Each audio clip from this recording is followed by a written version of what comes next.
m'intéresse à la technologie et la finance, donc aussi au fintech, hein, depuis quelques années. Mais pas seulement, depuis l'avènement de l'internet, donc je suis un peu ce qui se passe. Toutefois, je ne suis pas informaticien, donc moi j'observe ces développements d'un point de vue plutôt, économique, organisationnel, politique, sociétal même. Donc c'est là que je pense pouvoir contribuer à cette conversation. Vous travaillez dans House of Policy. Qu'est-ce que c'est exactement? Parce qu'on était un peu intrigués quand même. Oui, non, c'est vrai que House of Policy, c'est un nom qui est relativement nouveau parce que c'est une entreprise qui est une spin-off en réalité depuis le début de cette année. Elle est une spin-off de l'entreprise de conseil qui s'appelle Hendrix et Schwarz, qui est un leader dans communication politique dans les pays de la DAR. La DAR, c'est quoi? C'est l'Autriche, l'Allemagne et la Suisse. Donc cette région de laquelle nous faisons partie, essentiellement germanophone. Et la partie justement, plus, réglementaire, politique, communication politique, advocacy et autres, ont été, mis dans cette spin-off, House of Policy. Nous nous focalisons justement sur, le secteur technologique, donc nous accompagnons des entreprises, notamment, dans la fintech, la blockchain, deep tech, logiciels, développement informatique, ICT et autres, dans leur communication politique, dans les affaires, qui touchent, souvent à des questions, réglementation, de politico-réglementaire, de faire passer des messages, d'éduquer au niveau des technologies, d'expliquer, aux parties prenantes externes, ce qu'elles font. Donc du coup, si je suis une fintech par exemple, comment est-ce que vous pourriez m'aider?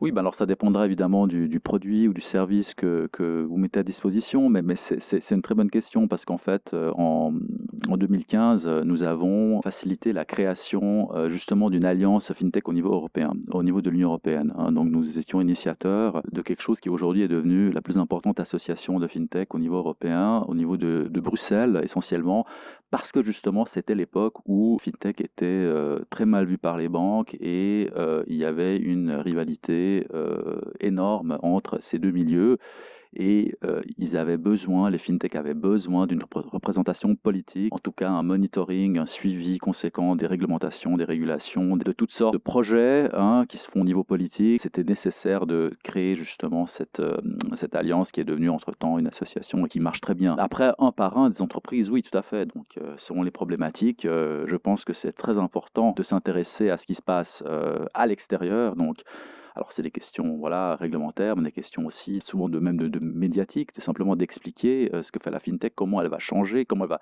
résoudre un problème, hein, elle va donner d'autres outils pour, résoudre un problème dans l'économie. Ça, c'est des choses qui doivent être expliquées, être vulgarisées. Je pense que c'est là que nous pouvons intervenir avec, beaucoup d'expérience et de savoir-faire pour, aider à faire passer les messages. Quels sont les types de clients que vous avez? C'est varié. Nous faisons du conseil stratégique, c'est-à-dire que nous allons résoudre des problèmes, alors de limite au type de client, tant qu'il y a un problème à résoudre, on va dire, avec une stratégie et ensuite même une intervention même opérationnelle en termes de communication. Nous focalisons de plus en plus sur les entreprises technologiques.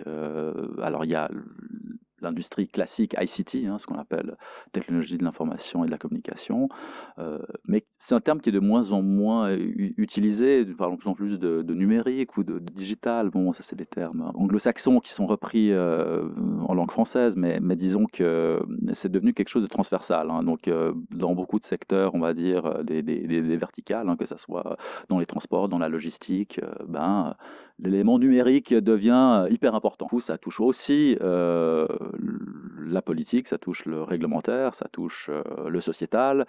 Donc il y a des choses à expliquer, il y a des choses à observer, il y a des choses à faire, hein. Donc ça s'élargit pas mal. Je pense que vous avez pas mal à faire effectivement. Et en parlant de technologie, vous travaillez donc au GRI. Alors ça, c'est une casquette que j'ai, si je peux me permettre de la précision. Donc c'est un mandat que j'assume depuis un certain moment maintenant, je crois depuis plus de 4 ans. Je suis responsable des affaires publiques du groupement romand de l'informatique, qui est l'association historique de la profession IT, technologie de l'information, des informaticiens, comme on les connaît depuis les années 70, parce que le GRI existe depuis 1971. Donc nous avons fêté le 50e il y a un an, en pleine pandémie. Et voilà, donc si vous voulez, en Suisse romande, c'est le groupement le plus important qui regroupe plus de 400 entreprises dans le secteur des technologies de l'information. Et qu'est-ce que vous faites concrètement au GRI? Le GRI a plusieurs missions. Alors, une des missions, c'est de communiquer avec le public au sens large, ce que nous avons fait récemment avec une conférence sur les contrats intelligents, justement, quelque chose qui est lié à la blockchain, par exemple. Mais avant ça, il y a quelques années, nous avions fait des conférences sur les grands sujets qui demandaient justement d'explications, de la vulgarisation et réunir un peu, on va dire, le C-level, hein, les PDG d'autres entreprises, on va dire d'autres secteurs qui ne sont pas forcément des informaticiens, mais qui vont utiliser un jour ces technologies. Donc on parlait de big data, on parlait de cloud, etc.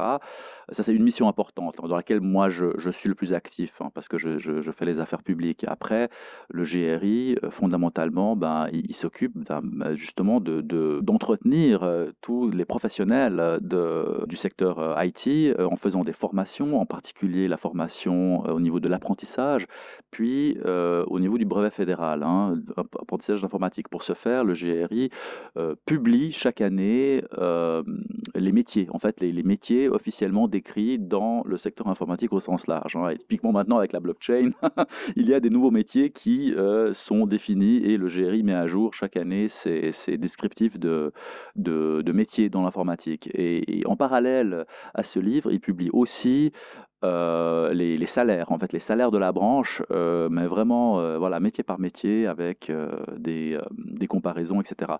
Donc, c'est des ouvrages qui sont accessibles sur le site web du GRI, enfin sur commande, hein. Pour la branche, c'est quelque chose d'important.